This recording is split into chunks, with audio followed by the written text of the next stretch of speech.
குரு பிரம்மா குரு விஷ்ணு குரு மகேஸ்வரா குரு சாட்சாத் பரபிரம்மம் தஸ்மை ஸ்ரீ குருவே நமஹ. கடவுள் அருள் டிவி நேயர்களுக்கு இனிய வணக்கங்கள். வணக்கம் நண்பர்களே. ஜூலை மாத பலன் அதுல கோச்சாரங்களை முதல்ல பார்ப்போம். கிரகங்கள் எங்கெல்லாம் இருக்கு. செவ்வாய் ரிஷபராசியில் உட்கார்ந்திருப்பார். சூரியன் மிதுன ராசியில் இருப்பார். குரு உச்சம் பெற்று கடகராசியில் சுக்கிரனுடன் இருப்பார். புதன் நமக்கு வக்கரகதியில இருப்பார். கேது சிம்மராசியில, ராகு கும்பராசியில, மீனராசியில சனி, சந்திர பகவான் இந்த மாதத்தை தொடங்கி வைப்பார் அவிட்ட நட்சத்திரத்தில். ஸோ இந்த ஸ்டேஜில் மகர ராசிக்குள்ளார அவருடைய தன்மை அப்படி ஆரம்பிக்கும். ரேவதி நட்சத்திரத்து வழி அப்படி முடியும் கம்ப்ளீட்டாக. ஸோ ரேவதியிலேருந்து திருவோணம் அவிட்டம் அப்படிங்கிற ஒரு நல்ல ஒரு ஃப்ளா அப்படின்னு இருக்கும். அந்த ஃப்ளோ நல்லா ஃப்ளா இல்லாமல் நல்லா பார்த்துக்கணும். இந்த மாதத்தில் முக்கியமாக 6ஆம் தேதி அன்னைக்கு புத அஷ்டமின்னு வரும். இந்த குழந்தைகள் பாக்கியம் வேணும், மனதிலே கவலைகள், நிறைய லேண்டு பிரச்சனைகள், இதுக்கு எல்லாத்துக்கும் தீர்வு இந்த புதாஷ்டமி. அதனால் அன்றைய நாளில் விஷ்ணு பகவானை வணங்கி நல்ல 6 இடத்துக்கு நல்ல துளசி மாலையை வாங்கி சாத்தி பெருமாளை வேண்டிட்டா ரொம்ப நல்லது. 14ஆம் தேதி அமாவாசை, ஜூலை 14. அந்த சர்வ அமாவாசையின் போது நம்ம அமாவாசை திதி தர்ப்பணங்கள்லாம் செய்துவிட்டு நண்பகல் வேலையிலே கொஞ்சம் தான தர்மம் செய்வதனால புண்ணியங்கள் உண்டு. 17ஆம் தேதி ஆடி பண்டிகை. சூரியன் கடகராசிக்குள்ள வந்துடுவார். புஷ்கல யோகம்னு சொல்லக்கூடிய யோகத்தை கொடுக்கக்கூடிய சூழ்நிலை வந்துடும். அன்னைக்கு ஆடி பண்டிகை நம்ம விசேஷமாக அம்பிகையை வழிபடுவது நல்லது. 19ஆம் தேதி குமார சஷ்டி, முருகனை வழிபட்டு வருது. 21ஆம் தேதி துர்கையின் அஷ்டமி, துர்கை பகவானை வழிபடுவது. 22ஆம் தேதி கருட ஜெயந்தி. இந்த பிள்ளி சூன்யம் அப்படின்லாம் இருக்கு இல்லையா, அது எல்லாத்தையும் விலகணும்னா இந்த கருட ஜெயந்தி ரொம்ப முக்கியம். 29ஆம் தேதி குரு பௌர்ணிமா. அன்னைக்கு குருவை வணங்கி நாம செய்யக்கூடிய காரியங்கள் வெற்றியை தரும்னு இருக்கு. இப்படி பூராட நட்சத்திரத்திலிருந்து பயணம் செய்து அவிட்ட நட்சத்திரம் வரைக்கும் வரக்கூடிய இந்த கம்ப்ளீட் சைக்கிள் அப்படின்னு சொல்லுவோம்.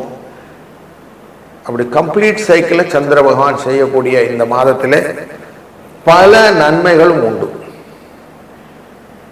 புத பகவான் வக்கரகதியிலே இருப்பார். சூரியனும் இந்த குருவும் சேரும்போது யோகத்தை கொடுக்கக்கூடிய சூழ்நிலை இதெல்லாம் இருக்கிறதுனால ஒரு ராசிக்கும் இதனால பலன் எப்படி அப்படின்னு நம்ம தொடர்ந்து காணப்போகிறோம். வணக்கம் கும்பம் ராசி நண்பர்களே. நீங்க என்னென்ன செய்யணும்னு ஆசைப்படுறீங்களோ அதை எல்லாத்தையுமே சூரிய பகவான் 7ஆம் இடத்துக்காரர் உங்களுடைய ராசியின் 5ஆம் இடத்திலிருந்து சில தடைகளை ஏற்படுத்தி கொண்டிருந்தார்.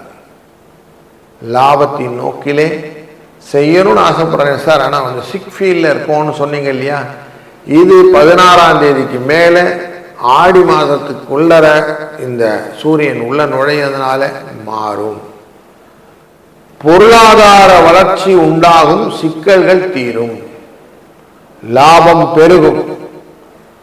ஆனா இந்த 6ஆம் இடத்துல ஏற்கனவே குரு உட்கார்ந்து இருக்கிறாரே சார் அப்படின்னா அது உங்களுக்கு இந்த பீரியட்ல கொஞ்சம் கிவ் அண்ட் டேக்கா இருக்கும். ரொம்ப துயரங்கள் குறைந்து சூரியனுடைய அனுகிரகத்தினாலே அது குறைந்து, சுக்கிர பகவான் 4ஆம் தேதி வரைக்கும் அவர் 7ஆம் பாவத்துக்குள்ள போக கலத்திரத்திலே உடல்நிலை பாதிப்பை ஏற்படுத்தி கணவன் மனைவிக்குள்ள இருந்த ஒரு ஃபிக்ஷன் கிரியேட் பண்ணி பார்ட்னர்ஸ் கிட்ட ஏதோ ஒரு ப்ராப்ளத்தினால அவர் கொஞ்சம் விலகி நின்று இதெல்லாம் ஒரு சின்ன சின்ன சூழ்நிலையை ஏற்படுத்தி குட்டி குட்டி டிராமாஸ் இருக்கும் அங்கங்க. கேது பகவான் 7ஆம் இடத்துல இருந்தாலே கலக்கமும் உண்டாகும் சொல்லுவோம். அப்போ பயத்தை கொடுத்து கொண்டு இருக்கிற சூழ்நிலை உங்களுக்கு பர்மனெண்டாக இருக்கு. லாஸ்ட் 1 இயராக இருந்துட்டு இருக்கிற விஷயம்தான். மனது ரொம்ப பெருசாக யோசிக்குது, ஆனால் இதில் ரியல் டைமில் அதை எதுவும் செய்ய முடியாத சூழ்நிலையில் இருக்கிறோம். இப்போ உங்களுக்கு யார் ஆதரவு கொடுப்பார் அப்படின்னா சனி பகவான் 2ஆம் இடத்துல குடும்ப தன வாக்குஸ்தானத்தில் இருக்கக்கூடியவர் வக்ரகதி பெறப் போகிறார். 26ஆம் தேதி அன்று வக்ரகதி பெற்று உங்கள் ராசியை தொட இருக்கிறார். அப்போ உங்களுடைய புத்தியை கரெக்டாக டியூன் பண்ணிட்டீங்கன்னா குருவின் அருளாலே இந்த ஆரோக்கிய குறைபாடுகளை எல்லாம் விலக்கி விடலாம். புதன் உங்க ராசியின் 5ஆம் இடத்துக்கும் 8ஆம் இடத்துக்கும் உரியவர். இவர் வக்ரகதியை பெற்றிருக்கிறார். வக்ரகதி பெற்று 6ஆம் இடத்துல இருப்பார். 6ல் இருக்கக்கூடியவர் உங்களுக்கு லாபத்தை கொடுக்கக்கூடியவராக இருக்கக்கூடியது. மிதுன ராசியில் 5ஆம் இடத்திற்கு போகும்போது செய்கிற காரியத்தை ஒழுங்கா செய்யாதனால் வரக்கூடிய அவமானத்தையும் உங்க கையில் வந்து கொடுத்துருவார். அதனால கொஞ்சம் கேர்ஃபுல்லாகவே இந்த மாதம் இருப்பது நல்லது.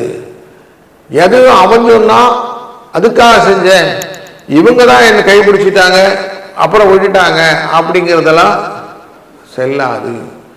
உங்களுடைய திறமை, உங்களுடைய நுட்பங்கள், இதன் மூலியமாக வரக்கூடிய பலன்களை நீங்கள் ரிப்போர்ட் பண்ணுவீங்களே ஒழிய அடுத்தவனை காரணம் காட்டுறதுக்கு எந்த விதமான பிரயோஜனம் இருக்காது. அதனால அதை மட்டும் பண்ணாதீங்க. உங்க வேலையை நீங்க செய்யுங்க. உங்களுக்கு தவறா இருந்தா கூட நீங்க தான் தண்டனை அனுப்பிச்சுக்கணும், லாபமா இருந்தாலும் நீங்க தான் பெருமைப்பட்டுக்கணும் அப்படின்னு எடுத்துக்கிட்டு நீங்க வாடு போயிட்டே இருக்கணும். யாரும் உங்களை பெருசா கையை பிடிச்சி கூட்டு போறதுக்கு இல்லை. அப்போ தொழில வளர்ச்சி, வேலை வாய்ப்பெல்லாம் வேணும்னா நம்ம தான் நிறைய உழைக்கணும், படிச்சுக்கணும். படிப்பு தான் முக்கியங்கிற குழந்தைகளுக்குத்தான் வெற்றி வாய்ப்புகள் அதிகமாக கொடுக்கக்கூடிய காலகட்டமாக இது இருக்கிறது. அதனால அதுக்குள்ள நிறைய முன்னேற்றத்துக்குள்ள போங்க. லக் அப்படின்லாம் ரொம்ப தேடிட்டு இருக்காதீங்க, அது வேண்டாம். உங்களுக்கான பாதை உங்களாலே தான் வகுக்கப்படும்ன்றதை புரிந்து கொண்டீர்களா இந்த மாதம் உங்களுக்கு புரிந்தமான மாதமாக இருக்கும். 14ஆம் தேதி அமாவாசை அன்று நண்பகல் வேலையான 11:20 12:20 வரை உங்களால் முடிந்த தான தர்மங்களை ஏழை எளியவர்களுக்கும் மாற்றுத்திறனாளிகளுக்கும் செய்ய அதுவே நல்ல நிரந்தர பரிகாரமாய் மாறி உங்கள் வாழ்க்கையின் வளத்தை நலத்தை பெருக்கி கொடுக்கும் அப்படிங்கிறது இண்டிகேஷனாக தெரியுது. இதை பிடிச்சிக்கிடுங்க. கடவுள் அருள் டிவியை பார்த்தமைக்கு நன்றிகள். மேலும் இது போன்ற தகவல்களை தெரிந்து கொள்ள கடவுள் அருள் டிவியை சப்ஸ்கிரைப் செய்யுங்கள். மறக்காமல் பெல் ஐக்கானை கிளிக் செய்யுங்கள்.